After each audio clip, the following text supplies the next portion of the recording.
Eh bien bonjour amis skieurs et freeriders. Nous allons voir aujourd'hui comment régler ces fixations de ski par rapport aux nouvelles normes qu'on peut trouver sur les chaussures.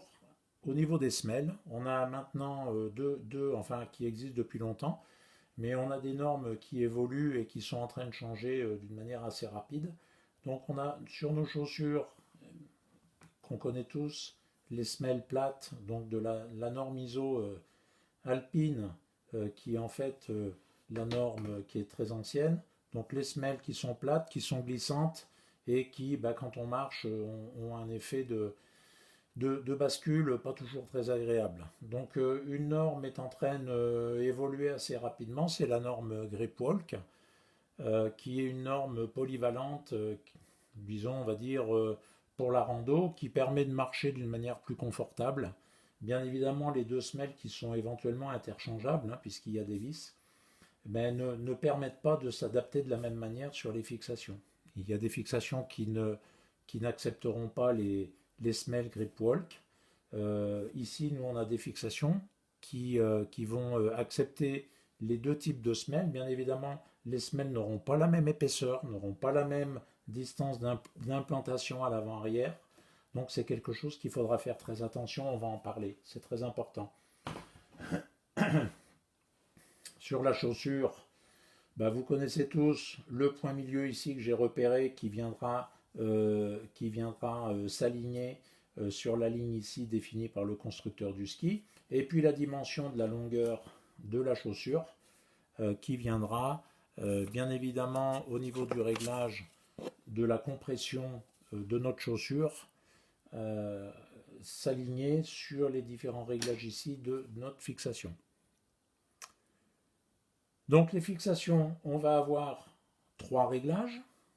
Le premier réglage qui sera le réglage de compression de la chaussure, c'est-à-dire la mise, si on peut dire, en étau de la chaussure, pour qu'elle soit ni trop ni pas assez serrée. On verra le réglage à l'arrière ici par le réglage du ressort de contrainte qui s'affichera par rapport au poids du skieur, à son niveau, s'il est débutant, confirmé ou expert, et qui intervient, ainsi que la longueur de la semelle de la chaussure. Et un dernier point, c'est le point très important également, comme je viens de le dire, vous avez la semelle alpine et grip walk qui viendront avec un réglage spécifique pour la chaussure. Donc trois réglages en fait. Donc ce sont ces trois réglages que l'on va voir. Le premier réglage, on va faire le réglage le plus facile, c'est le réglage de compression de la chaussure. Donc on va venir aligner notre chaussure, le milieu ici sur la ligne, et on viendra en fonction de la dimension s'aligner sur le chiffre correspondant, avec les petites tolérances mini-maxi. Les skis ont tous, les fixations ont tous leurs réglages différents pour défiler. Donc moi, ma chaussure, nous on a des grands pieds 358 mm, et je vais venir ici, voilà, mon réglage 355 à 362. Je ferai la même chose ici et je vais vérifier si ma compression est bonne. Donc je vais gérer ma compression. Comment je vais savoir si ma compression est bonne? Sur les fixations Tyrolia, j'ai une petite jauge de contrainte à l'arrière qui sort en fonction de la compression de la chaussure. Donc la jauge de contrainte, si elle est trop sortie ou pas assez sortie, il faut revenir régler sa fixation pour qu'on ait les petits traits qui soient visibles. Si j'ai tous les traits dehors, c'est pas bon. Si j'ai tous les traits rentrés, c'est que c'est pas bon. Donc, réglage de compression, très important. Bien sûr, sur les autres types de fixation, vous pouvez avoir une petite fenêtre, alors je ne sais pas exactement les autres marques, vous pouvez avoir une petite fenêtre ici, avec également, au lieu que la jauge de contrainte soit à l'extérieur, ça serait une jauge de contrainte avec une couleur. Éventuellement, vous indiquez que si vous avez un petit trait noir qui se met au milieu, c'est que c'est bon. Donc ça, c'est la position de compression. Donc je vais ressortir ma chaussure. On aura le deuxième réglage qui va être le réglage, comme je vous l'ai dit tout à l'heure, par rapport au poids du skieur, à la dimension de la chaussure, puisque la dimension de la chaussure va fluctuer d'une manière très importante au niveau du couple, hein, puisque la longueur va influer sur le couple et bien évidemment sur si on a besoin en cas de chute de déchausser, ça va être important. Donc le poids, le niveau du skieur débutant, confirmé expert. Donc ça, ce sont les trois critères. Je vous conseillerais d'aller voir ces critères sur le site Isoski, sur lequel c'est une petite application internet qui est vraiment épatante. Vous rentrez vos éléments. Pour moi, en tant que plus de 50 ans, 1m90, 95 kg, niveau débutant, puisque ça c'est les skis à mon fils, donc lui il est plutôt expert, moi débutant, je suis sur un réglage de 6. Donc moi je mettrai le réglage de fixation en 6 ici, et bien évidemment 6 aussi, avant-arrière, pour régler les deux ressorts de contrainte. Voilà. Donc pour quelqu'un de plus expérimenté, un jeune qui fait 80 kg et qui est d'un niveau expert, la fixation, on va la monter à 8 ou 7, 8, 8 ou 9, pour que s'il y a des sauts, etc., que le ski ne déchausse pas d'une manière imprévue.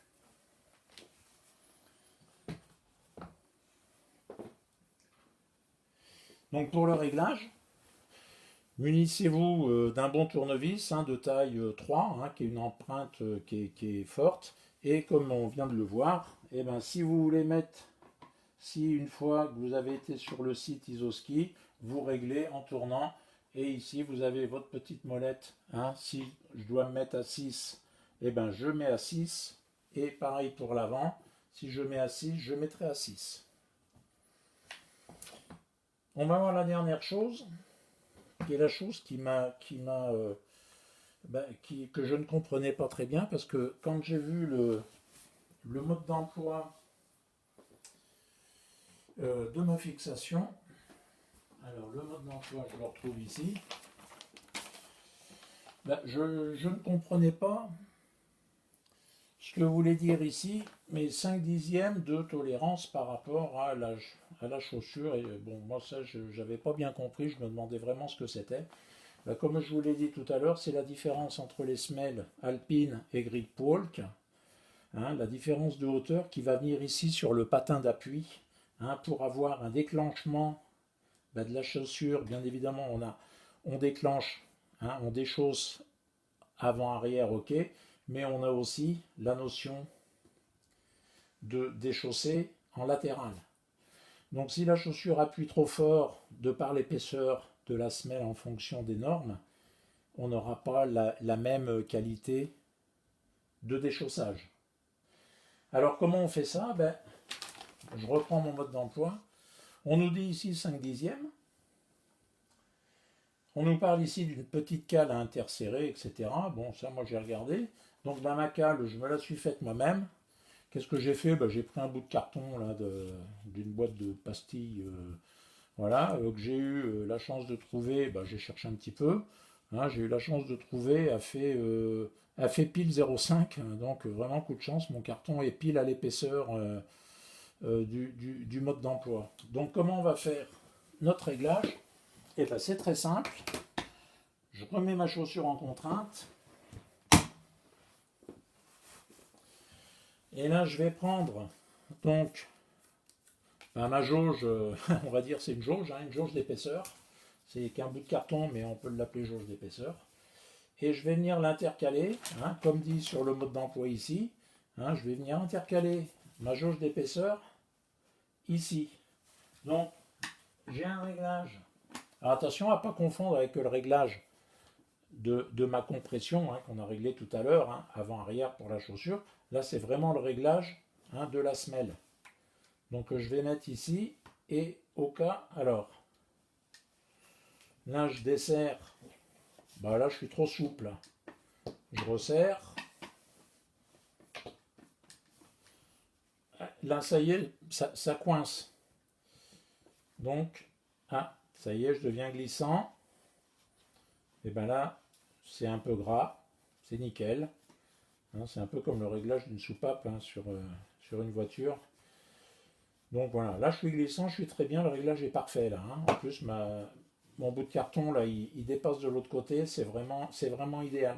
Ce qui veut dire que ma chaussure, elle appuie d'une manière raisonnable sur le sabot inférieur et donc elle pourra pivoter en latéral pour déchausser en cas de besoin. Hein. Donc ça, ce réglage est vraiment très important, je me répète bien, c'est vraiment pour la différence des semelles Alpine Grip Walk. Voilà, j'espère que je n'ai rien oublié. Je fais juste un petit recap très rapide. Nos trois réglages, le réglage de la compression, le réglage du poids, niveau et longueur de la chaussure avant-arrière, et notre troisième réglage de notre petite jauge de contrainte ici pour la semelle, pour les semelles alpines et grip walk. Voilà, merci de vos remarques, j'espère que le tuto aura été intéressant pour vous. Et puis je vous dis à merci et puis à bientôt. Merci, au revoir.